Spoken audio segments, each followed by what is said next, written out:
Salut les copains! Alors aujourd'hui on se retrouve pour un update lecture. Je vous en avais promis un et il a mis du temps à arriver parce que c'est les examens les gars.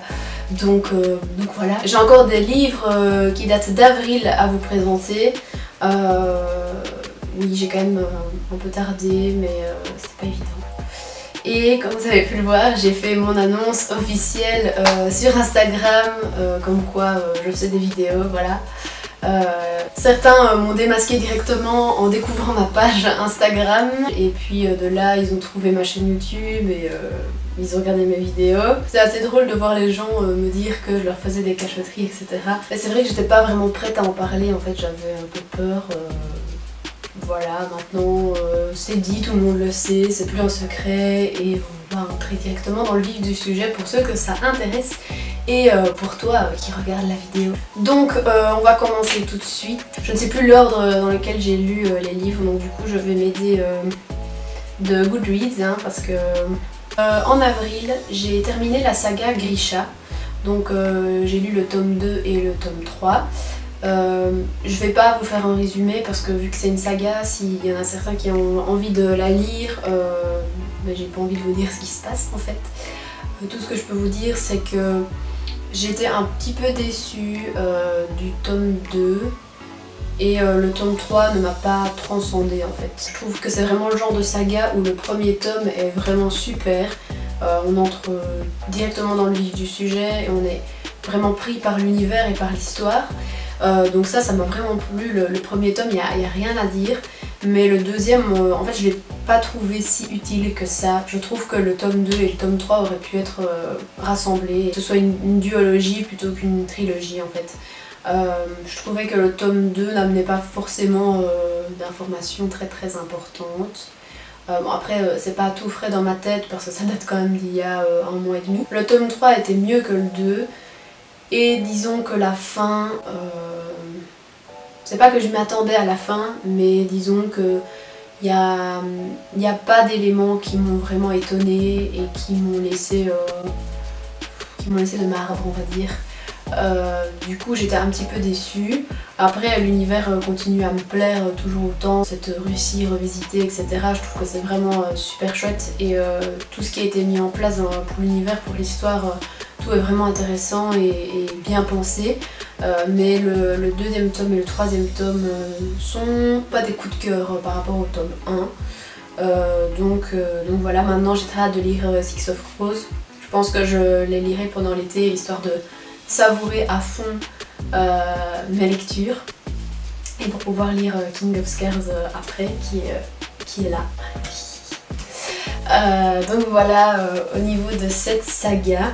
Je vous conseille quand même de la lire parce que c'est un univers un peu à part et en plus la duologie Six of Crows on en entend parler énormément et apparemment les personnages sont vraiment cool par rapport aux personnages de Grisha qui m'ont un petit peu énervé à la fin parce qu'ils sont un peu gnangnang quoi. Ensuite je vais faire dans l'ordre, je vais pas trier livres et manga. Je vais faire dans l'ordre de ce que j'ai lu en fait. Donc après Grisha, j'ai voulu lire un truc un peu plus léger et donc j'ai lu le premier volume de Orange, donc la saga, le manga Orange. J'ai bien aimé mais c'était une petite déception pour moi. Je m'attendais à un petit peu plus de suspense, d'éléments, de choses qui font que j'ai envie de savoir la suite et je trouvais que c'était un peu plat. L'intrigue est intéressante mais j'ai pas trouvé le petit truc qui fait que j'ai un coup de cœur sur un manga où j'ai vraiment envie de savoir l'histoire. Après j'ai le volume 2 donc je vais quand même lire le volume 2, surtout que c'est une saga en 5 ou 6 volumes donc pas énorme mais je suis quand même un petit peu déçue. Après à voir avec la suite parce qu'un tome, un volume ça veut rien dire. Donc voilà, pour ceux qui n'ont pas regardé ma précédente vidéo, Orange c'est l'histoire de Nao, donc une jeune fille qui a 16 ans je pense et qui fait la rencontre de Kakeru, donc c'est un jeune homme qui arrive dans son lycée et du jour au lendemain elle reçoit des lettres de son futur elle qui lui demande de suivre des directives pour ne pas qu'il arrive quelque chose à Kakeru parce que dans l'avenir il se passe des choses plutôt négatives. Et donc Nao est confronté à soit écouter les conseils de sa future elle ou ne pas les écouter au risque qu'il arrive des choses mauvaises à Kakeru. Donc c'est ça on va dire le plot, mais voilà, ça m'a pas transcendé, mais à voir avec le tome 2, je vous dirai ça plus tard. Donc après Orange, j'ai lu le deuxième tome de Heartstopper. Donc ça, je vous ai fait un résumé dans ma précédente vidéo, mais donc c'est l'histoire de deux garçons qui se rencontrent. L'un a déjà fait son coming out il y a quelques années, et l'autre se rend compte de sa bisexualité. Toute l'histoire tourne autour de ça. Et ce que j'ai trouvé vraiment intéressant dans ce deuxième tome, c'est que l'autrice a commencé à introduire des nouveaux personnages. Et ce sont des personnages avec beaucoup d'identités différentes. On parle de personnes transgenres, etc. Et je trouve que ce sont des sujets quand même importants à aborder aujourd'hui. C'est abordé sans tabou, c'est abordé d'une manière très naturelle, ce qui devrait l'être de toute manière. Et c'est vraiment super pour introduire ce genre de sujet de manière douce en fait. Et inutile de parler du graphisme, je trouve que les planches sont vraiment mignonnes. C'est très simple comme dessin, mais ça marche, ça fonctionne, et donc voilà.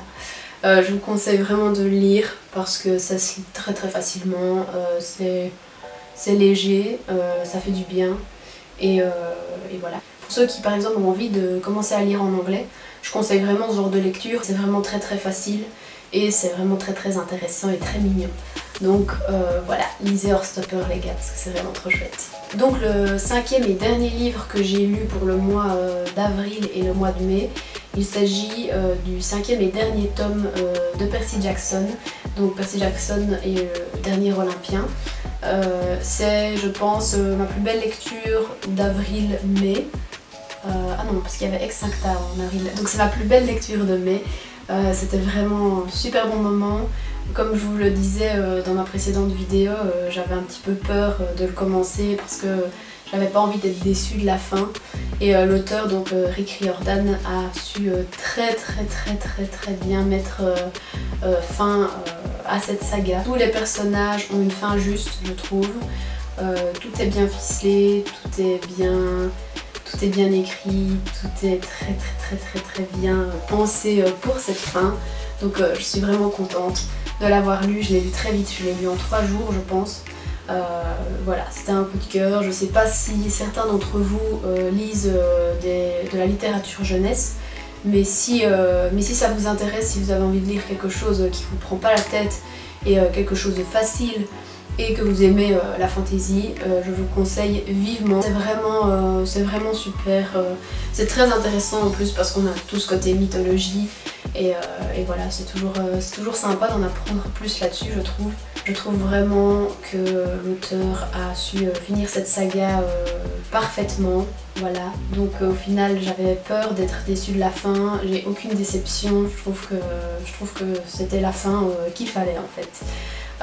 Donc voilà, je sais pas si tout le monde a pensé comme moi pour ceux qui ont lu cette saga, mais en tout cas moi je suis très contente. Je compte lire les autres sagas de Rick Riordan mais plus tard parce que là j'ai assez de lecture pour quelques mois je pense. Et pour ceux qui ne le savent pas, Percy Jackson va être adapté en série par Disney avec l'aide de Rick Riordan pour que la série soit la plus fidèle. Je pense qu'un livre sera égal à une saison, donc voilà, je pense que je regarderai quand même pour voir si c'est fidèle ou pas.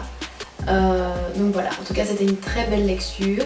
Donc voilà, c'est tout pour ma dernière lecture d'avril et mai. Je pense que je vous ferai des updates lecture tous les 4 à 5 livres, histoire que les vidéos soient pas trop longues. N'hésitez pas à me dire en commentaire si vous avez des envies particulières de vidéos pour que je vous les fasse.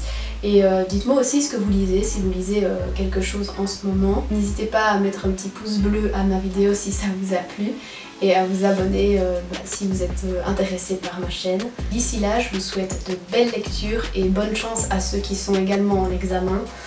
Voilà, à la prochaine pour une nouvelle vidéo et je vous fais des bisous, voilà.